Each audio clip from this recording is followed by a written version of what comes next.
"Sir, your wife is alive," the girl whispered. Her words sliced through the silence like a blade. The man froze, his coffee cup trembling in his hands, and for a moment, he thought it was a cruel joke.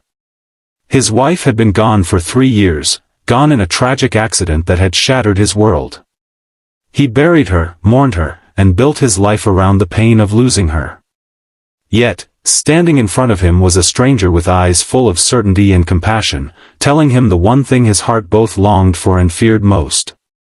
David had been a shell of himself since the night of the accident. Once a successful architect, he stopped chasing dreams, stopped laughing, and lived only for his daughter, Emily, who was just 6 when her mother died. Every bedtime, Emily asked about her mom, and every time David swallowed the lump in his throat and forced himself to answer with stories instead of tears. He thought time would heal. But 3 years later, grief was still a heavy chain on his soul. The girl who came to him that evening wasn't anyone he knew. She was young, maybe in her early 20s, dressed modestly, her hands trembling as she clutched a notebook. "Please," she begged, "don't turn me away. I wouldn't have come if it weren't true. I've seen her. I've spoken to her." David wanted to throw her out, to tell her to stop feeding him lies. But something in her voice, so raw, so desperate, made him pause. "Where?" he asked finally, though his voice was hardly above a whisper. The girl's eyes softened. "A hospital. A rehabilitation center outside the city. She doesn't remember everything, but she's alive." David didn't sleep that night. He sat on the edge of Emily's bed, watching her breathe, wondering how to explain to his daughter that her mother might be alive after all this time. But what if it wasn't true? What if it was just false hope, another wound on their already fragile hearts? By dawn, David decided he had to see for himself.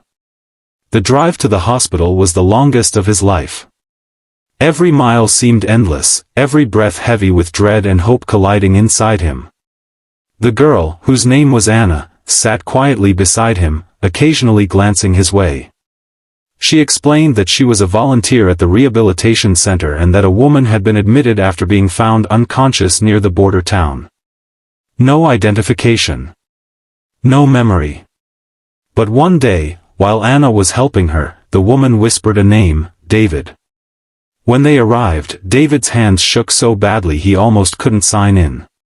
The staff led them through quiet corridors, the smell of antiseptic and the sound of muffled footsteps filling the air.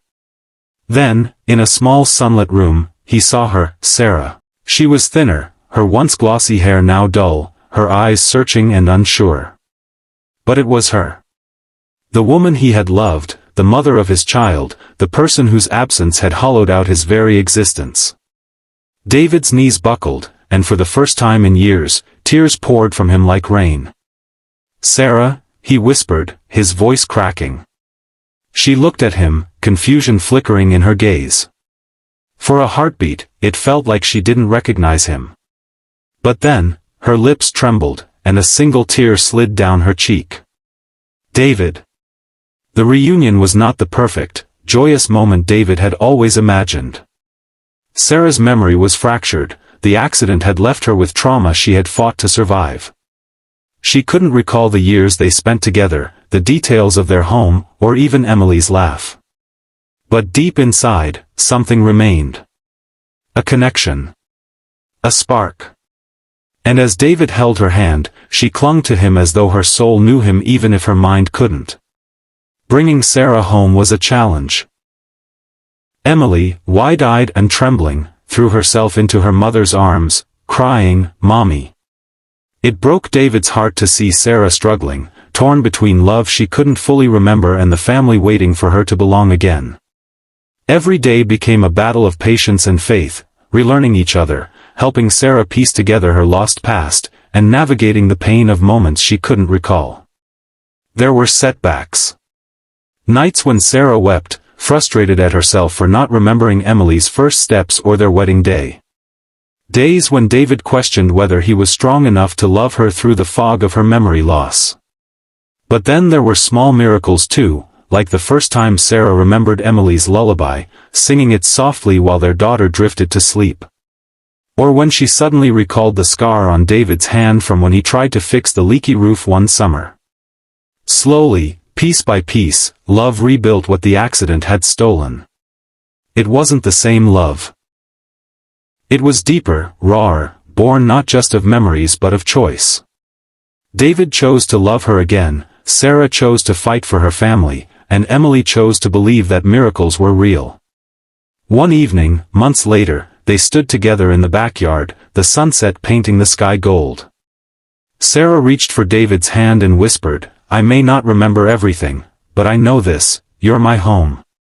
And in that moment, David finally understood. Life doesn't always give us what we plan for. Sometimes it breaks us, takes away what we love most. But love, true love, has the power to heal, to restore, to write new chapters even when old ones are lost. So if you've ever felt hopeless, if you've ever thought it was too late for a miracle, remember this story. Never stop believing. Because sometimes, when you least expect it, life gives back what you thought was gone forever. Friends, if this story touched your heart, don't forget to like this video and subscribe to the channel. It helps us share more powerful stories of hope.